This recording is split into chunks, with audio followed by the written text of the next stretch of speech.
मुगल शासन के ढलते दौर का शासक था औरंगजेब, जिसने 49 साल तक शासन किया। 1707 में औरंगजेब का निधन हुआ। तब उसकी आखिरी इच्छा के मुताबिक महाराष्ट्र के खुलदाबाद में कब्र बनी। जहां कब्र बनी वो जगह छत्रपति संभाजीनगर से करीब 25 किलोमीटर दूर है। अरसे तक क्रूर शासन के लिए बदनाम हो चुका आखिरी वक्त में औरंगजेब सूफी संतों से प्रभावित होने लगा। आखिरी इच्छा थी कि खुलदाबाद में सूफी संत शिराजी के दरगाह के पास दफनाया जाए। ऐसा ही किया गया। उस जमाने में औरंगजेब की कब्र खुले आसमान के नीचे पहले मिट्टी से बनी थी। तब 14 रुपए की लागत आई थी। 1904 में ब्रिटिश वाइसरॉय लॉर्ड कर्जन ने मार्बल से सजा दिया। औरंगजेब की कब्र मजार बन गई। ऐतिहासिक धार्मिक अहमियत मिल गई। लोग श्रद्धांजलि देने आने लगे। फिर एक वक्त आया जब औरंगजेब की कब्र को आर्कियोलॉजिकल धरोहर का दर्जा मिल गया। औरंगजेब की कब्र अब केंद्र सरकार के भारतीय पुरातत्व सर्वेक्षण यानी कि एएसआई के अंडर है। एएसआई ने 6 स्टाफ तैनात कर रखे हैं रखरखाव के लिए। कब्र पर लगा एएसआई का टैग ही महाराष्ट्र की फडणवीस सरकार के लिए मुश्किल बन गई है। छत्रपति संभाजीनगर, जिसका नाम पहले औरंगाबाद हुआ करता था, वहां मुगल शासक औरंगजेब की कब्र हटाने की मांग को लेकर महाराष्ट्र में तूफान मचा है। नागपुर की हिंसा इसी तूफान के कारण मानी जा रही है। सीएम देवेंद्र फडणवीस ने विधानसभा में कहा कि हमें भी लगता है औरंगजेब की कब्र हटाई जाए। कांग्रेस राज में कब्र को एएसआई संरक्षण मिला, लेकिन कुछ चीजें कानूनी तौर पर करनी पड़ती हैं। फडणवीस ये कह गए कि जब तक एएसआई के अंडर मजार है तब तक हटाना आसान नहीं। फडणवीस पर कब्र हटाने वाले प्रेशर डालने वाले धमका रहे हैं कि सरकार नहीं मानी तो बाबरी स्टाइल में कार्ड सेवा की जाएगी। भारतीय पुरातत्व सर्वेक्षण आर्कियोलॉजिकल सर्वे ऑफ इंडिया यानी एएसआई देश की सबसे बड़ी नोडल एजेंसी है, जो देश की पुरानी इमारतें, किले या ऐतिहासिक धार्मिक स्थलों की निगरानी करती है। एएसआई ही हेरिटेज साइट डिसाइड और डिक्लेयर करती है। एएसआई ने हेरिटेज साइट डिक्लेयर कर दिया तो राज्य सरकार भी कुछ नहीं कर सकती। महाराष्ट्र में औरंगजेब की कब्र के मामले में यही हो रहा है। जिसे भी पुराने स्ट्रक्चर पर एएसआई का बोर्ड लगा है, वहां के नियम बड़े सख्त हैं। कोई भी कुछ संदिग्ध या शरारत या तोड़फोड़ करता हुआ पाया गया तो बड़े बड़े केस मुकदमे लगते हैं। महाराष्ट्र सरकार की मजबूरी है कि जब तक मजार पर एएसआई टैग लगा है, कोई कुछ बिगाड़ने की हिम्मत नहीं कर सकता। अगर करता है तो फिर सरकार को ही निपटना होगा।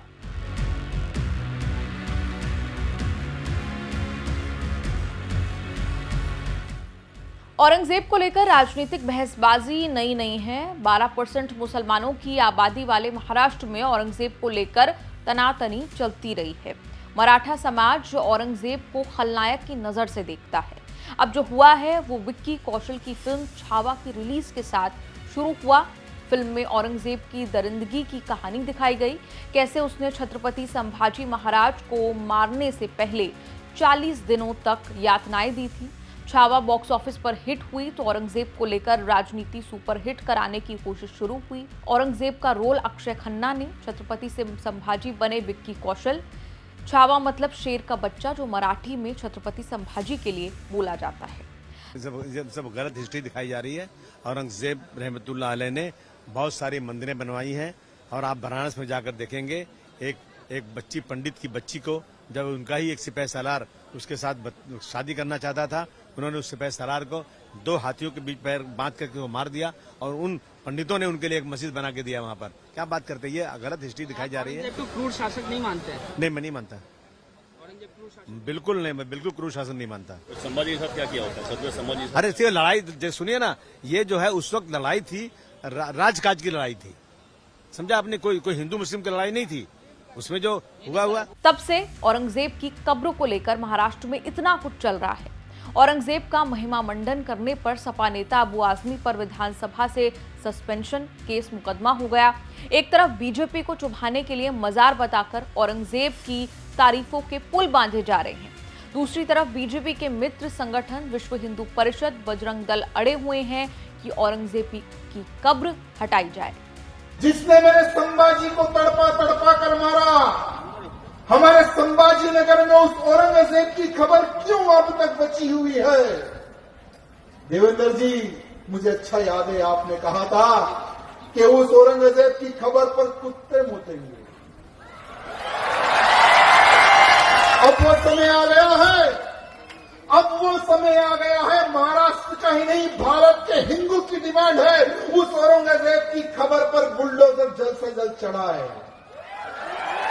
औरंगजेब का नाम और निशान महाराष्ट्र की पवित्र धरती से मिटाए। यहां सिर्फ महाराष्ट्र का हिंदू नहीं, अब पूरे भारत का हिंदू की डिमांड है कि औरंगजेब का नाम और निशान मिटाए। आज भी उसकी खबर वहां पर बनी हुई है, उस गद्दार की खबर वहां पर बनी हुई है। आज भी औरंगजेब के नाम के कईयों बोर्ड यहां वहां पर मैं देखता हूं। जब संभाजी नगर एयरपोर्ट से मैं उतरता हूं तो वहां पर भी एक बड़ा नाम दिखता है, औरंगाबाद एयरपोर्ट में आपका स्वागत है। जब नाम बदला गया तो फिर भी ये नाम क्यों, मैं पूछना चाहता हूं। राजनीति हर चीज पे होनी चाहिए, लेकिन इतिहास से जिसने खिलवाड़ किया, संभाजी महाराज को जिसने मारा, उसका नामो निशान महाराष्ट्र की पवित्र धरती से हटना चाहिए, मिटना चाहिए मेरे मित्रों। साथ ही साथ मेरे मित्रों, आज महाकुंभ का देवेंद्र फडणवीस सीएम पद से ऐसे बंधे हैं कि क्रूर औरंगजेब, बर्बर औरंगजेब बोलने के बाद भी औरंगजेब की कब्र की हिफाजत जिम्मेदारी बन गई है।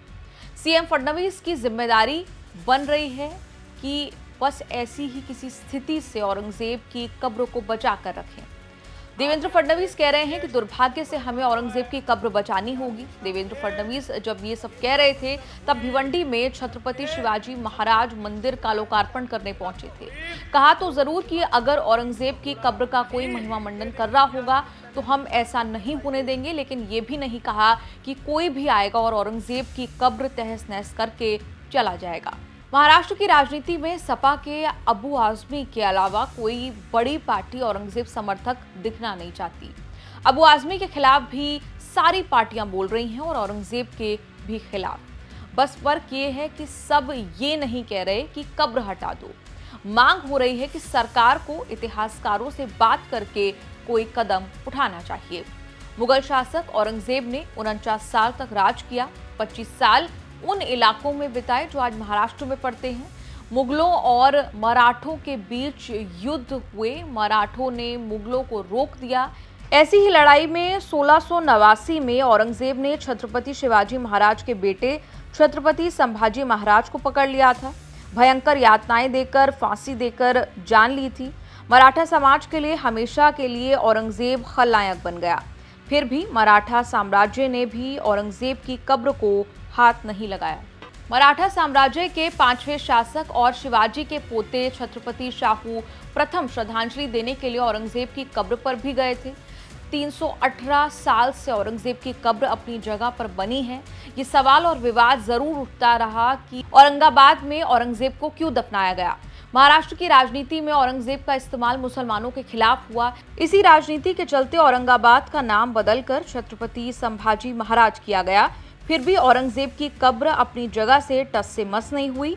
कब्र सफेद चादर से ढकी रही, उस पर एक पौधा भी लगा है। मुसलमानों के हितों के नाम पर राजनीति करने वाले बड़े बड़े नेता मजार पर श्रद्धांजलि देने जाते रहे। एआईएमआईएम के अकबरुद्दीन ओवैसी प्रकाश अंबेडकर मजार पर जाकर फूल चढ़ा चुके हैं। पुराने औरंगाबाद और अब छत्रपति संभाजी नगर में बीबी का मकबरा भी है, जहां औरंगजेब की पत्नी राबिया दुर्रानी को भी दफनाया गया। असदुद्दीन ओवैसी कह रहे हैं कि वक्फ बिल सरकार इसलिए ला रही है ताकि मुसलमानों से उनकी मस्जिदें, दरगाहें, खानकाहें और कब्रिस्तानों को छीन लिया जाए। अब तो खबर को तोड़ देंगे, खबरों को तोड़ देंगे। मैं बोल रहा था आपको वक्फ का कानून बनेगा, कब्रिस्तान तोड़ेंगे, मस्जिदों को छीनेंगे, दरगाहों को छीनेंगे, इवैक्यू प्रॉपर्टीज जो वक्फ है वो छीन लेंगे। हमारे मुखालिफिन जज्बाती तकरीर कर रहे। अरे भाई, जज्बाती तकरीर करना नहीं, सच्चाई को बयान करना। अब खबरों को भी तोड़ने की बात कर रहे हैं।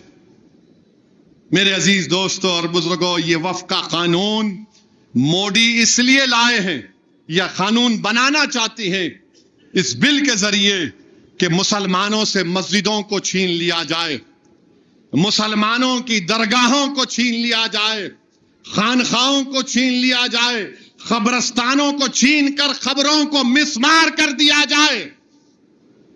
यह इनका मकसद है। उस बिल को पढ़ो आप, और अगर कोई वक्फ की प्रॉपर्टी पर 22 साल से काबिज है तो उसको मालिक बनाने का कानून बनाना चाहते। जो जायदाद को अल्लाह के नाम पे हम वक्फ कर दिए उसको कह रहे हैं कि नहीं, अब इसका मालिक कोई और होगा।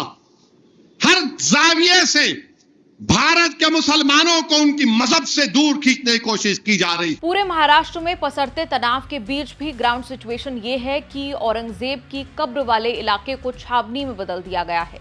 मेन गेट को पुलिस ने बंद करके सुरक्षा बढ़ा दी है। किसी को कब्र तक फटकने की इजाजत नहीं। प्रवेश के मुख्य रास्ते पर लोहे के ग्रिल्स लगाए हुए हैं।